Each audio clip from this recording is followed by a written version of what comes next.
Hello and welcome back to the Yogi's Pod.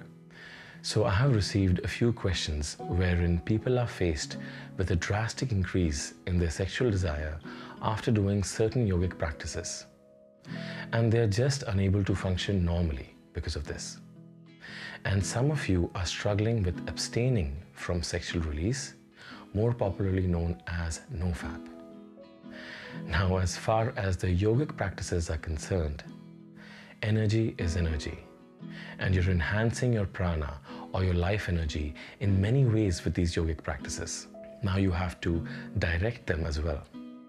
You have all this new energy, so now it needs to be directed in some way. I will come back to this in a bit, but let us first understand a little bit about sexuality. From a spiritual aspirant's perspective, we are not about repressing nor overindulgence. The goal is transcending it, to rise above it, to not be a slave to it. There is a sense of awareness in you which doesn't like to be bound to anything. It wants to be free. This is why we want to transcend all that we perceive as a limitation. But the means to do this, the way to do this, needs to be refined and nuanced. It needs to be tactful and intelligent. Because if you try to implement this by just sheer force of will, that I just want to do it, sooner or later you will be stuck.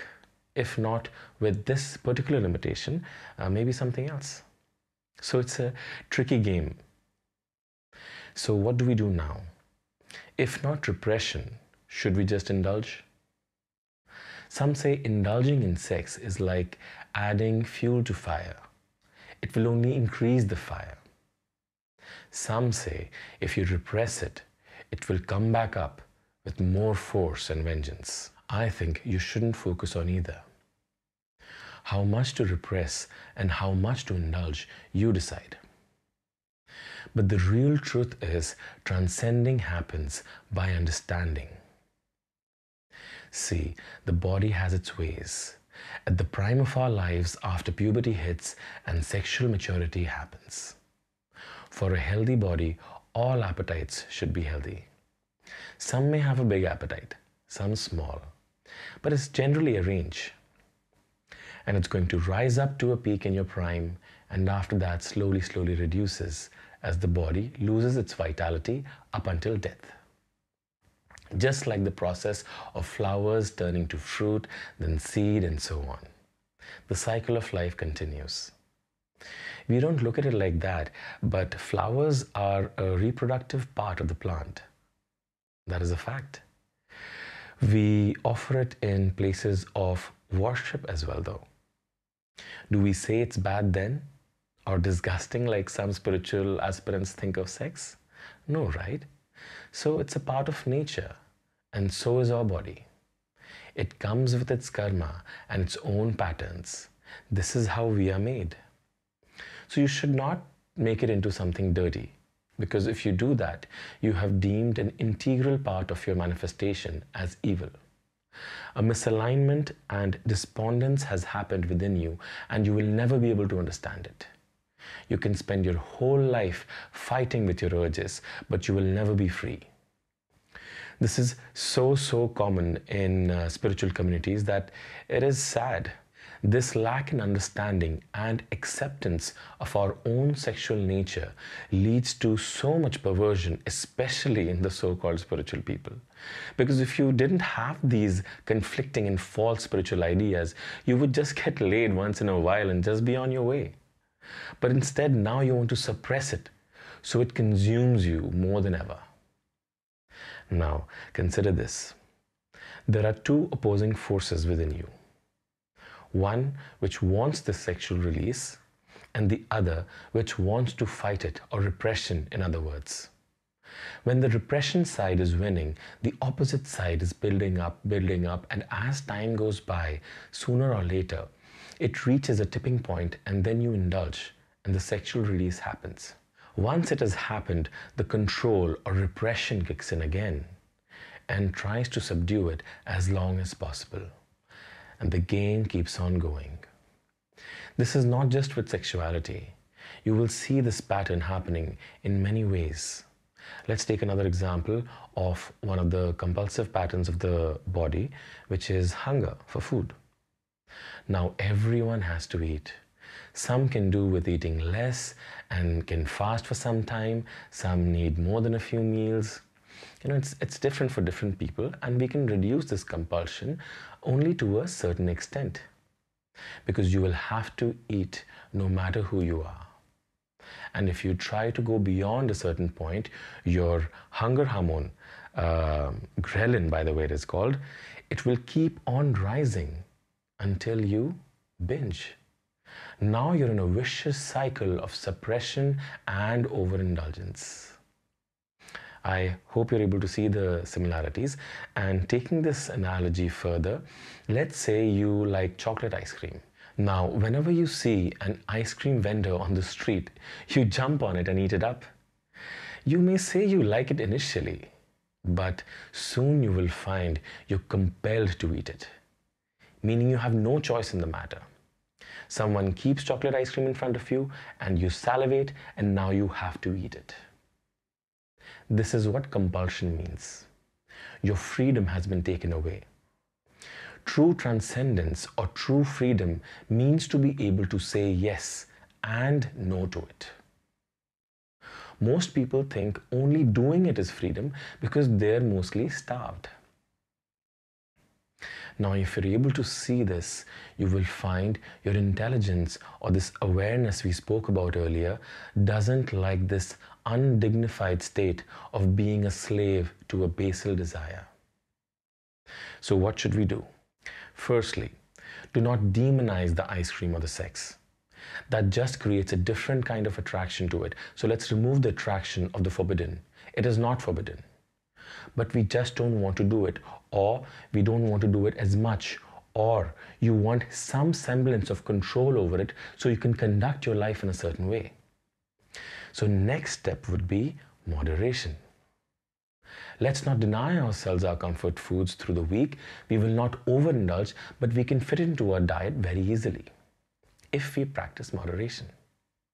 So now we are moving away from the all or nothing mentality and the subsequent guilt of failure in that vicious cycle.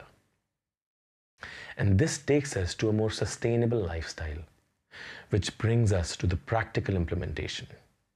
So as we have observed earlier, that punishing ourselves by denial or overindulging doesn't work, and both lead us to feeling like crap.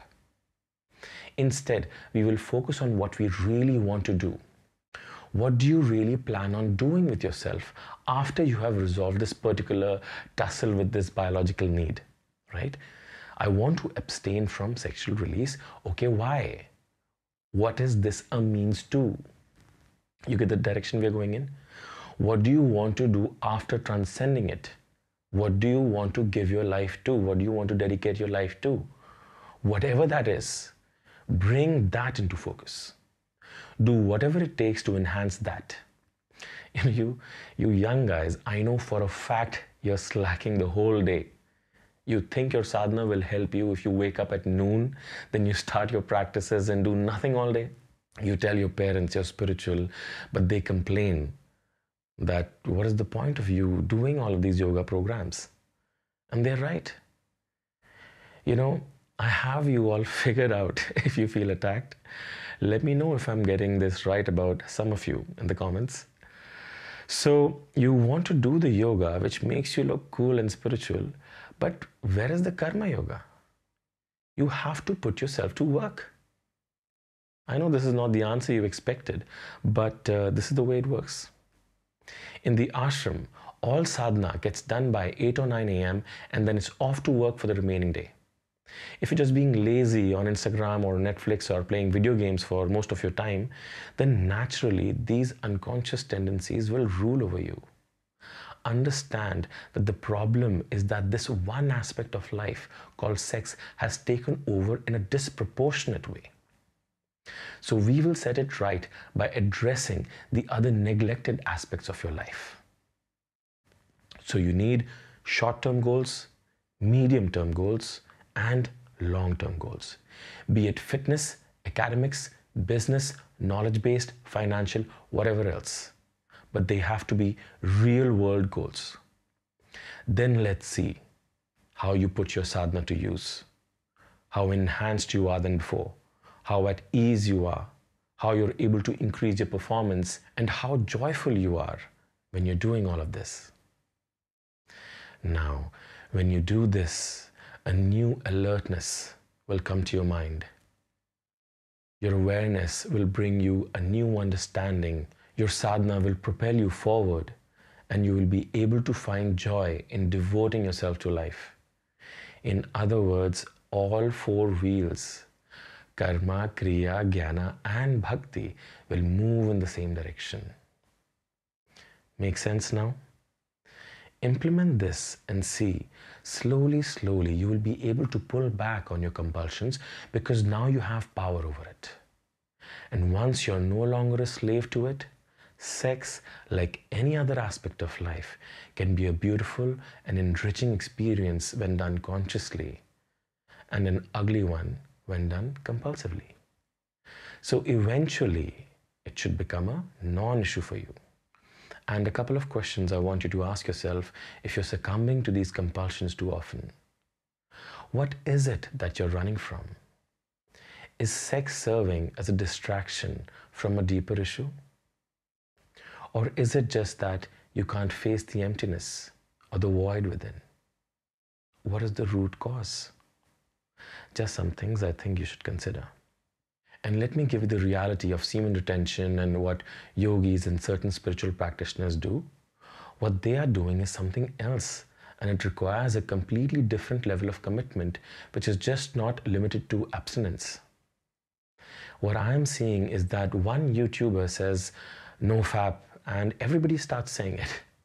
It's like a trend. I see very little substance and insight offered in many of such YouTube channels. Not all, and no hate if it works for you, but the actual spiritual process as to how it is done, the context of that, under the guidance of a spiritual master, the actual existential, energetic, and experiential process involved, which leads to a completely different kind of transformation, is not what they can offer you. I have gone through this in phases of my sadhana, and I can tell you it's beyond the scope of YouTube. So most people will not be able to benefit from that approach, and that's my opinion. Again, I'm not talking about those who are explaining how dopamine works and its connection to sexual gratification, and all the science which explains how we function is great insight, by the way. But I would avoid ones with this exotic spiritual twist some people are giving it. It's just too watered down. And lastly, reading material.